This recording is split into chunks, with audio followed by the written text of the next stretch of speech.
This podcast encourages and empowers you to create your own unique real story, develop your own unique real statement, and discover your own unique real self. The power is yours. Good morning, William Richardson. How are you doing on this wonderful, beautiful morning? Yeah, very good. It is actually quite beautiful. I'm in Scotland at the moment, and it is glorious sunny, but it is quite cold. But it's glorious and sunny. Well, it's great to connect with you, Will. I mean, please tell us which of your talents is responsible for us connecting at this time. I was trying to work that out. I wonder if it's podcast host on sustainability matters. We help organisations understand how to become more environmental. So I guess it's possibly through that, and or possibly through the work we actually do to help organisations become more sustainable. Yeah, definitely. Podcaster family. It's just like, yeah, it is what it is. And I have reached out to many podcasters because I think most times podcasters are like me, where we are interviewing others, but it's so much fun to have the opportunity to be interviewed. So, yeah. Podcasters are my target audience as well. You've got it. So who did you learn that skill from? That skill to be able to take something that is necessary and then communicate it in formats that help other individuals listen to it exactly. I guess I've learned it through experience and trying to do it. I mean, I've been helping organisations be more sustainable for the last 15 plus years. So it's just something you learn, isn't it? It's the questions we ask are all about what is it that other people have learned. We're trying to draw from the audience or draw from your podcastee what it is that they have learned and then give it to the audience. Well, it's intriguing though. You are doing something by default that many people aren't doing, which is you're still considering what are the effects of being sustainable, and then you're going to get the questions, right? So where did that come from, that appreciation then for something? Because sustainability is understanding that it's limited, and if you do appreciate it, it lasts longer. Where did that little thing come from for you to be doing this? I guess growing up in the UK, my grandmother used to take us on walks, and we used to have to clean up the litter. And yeah, the UK, believe it or not, is actually pretty sustainable and environmental, or it is as far as I'm concerned. And we've got a business. Our businesses have always been and had to be more sustainable. We've had legislation. I mean, our first legislation to not burn Thames coal was, I think, in the 12th century. And you go from there. And that's the first environmental legislation. It bodes well as a country. Yeah, definitely. My son was telling me, he has one of those toy cars, and he said the battery died, so I threw it in the garbage. I immediately went into that.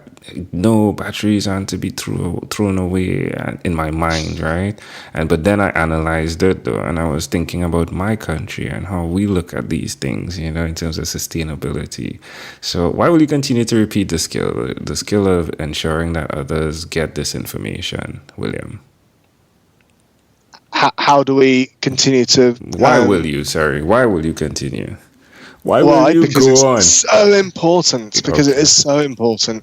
We have to look after the future. We have to think about our future generations, and we have to think about our plants and our animals around us and everything around us. We are such a selfish body of people, and but I don't think we are. I think we've become selfish through our own means, and I think that on the whole, most people are absolutely phenomenal and all want to do something. Definitely. Now, where's the best place for people to connect with you? Through Green Elements. Just type Green Elements in, and you'll find us. Love it.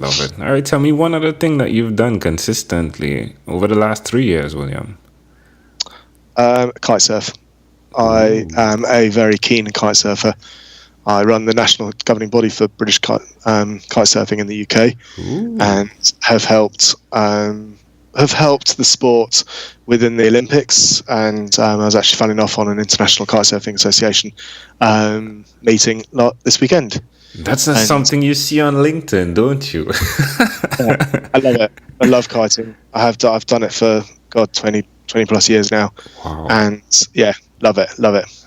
You should put that on your LinkedIn profile, my friend, somewhere in there. Oh yes, and I kite surf. I think the British Kite Sports is on there. Okay, but yeah, I should put maybe more clearly. Yeah, because I mean, I'm on it as we speak, and I'm still scrolling through and still not seeing anything. But cool, definitely more clearly then. Yeah, yeah. Like, so how does it make you feel when you're up there? I absolutely love it. It's like being free. I run a couple of businesses in this industry, and it's stressful.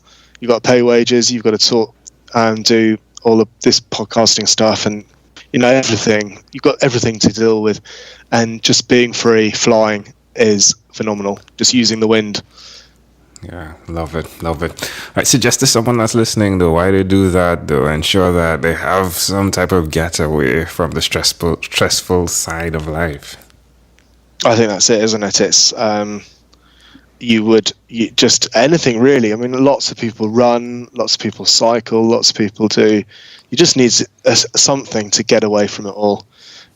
And I think it has to be exercise. I really do think it's because the exercise gives you power to the mind and power to the body.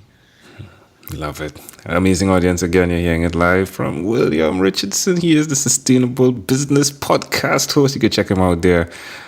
William, let's switch gears for a moment. Let me invite you into my time machine that is surrounded with beautiful, warm, blue Caribbean water. Hopefully you'll get to kite surf on it one day. Yeah? William, what is your earliest childhood memory? It is...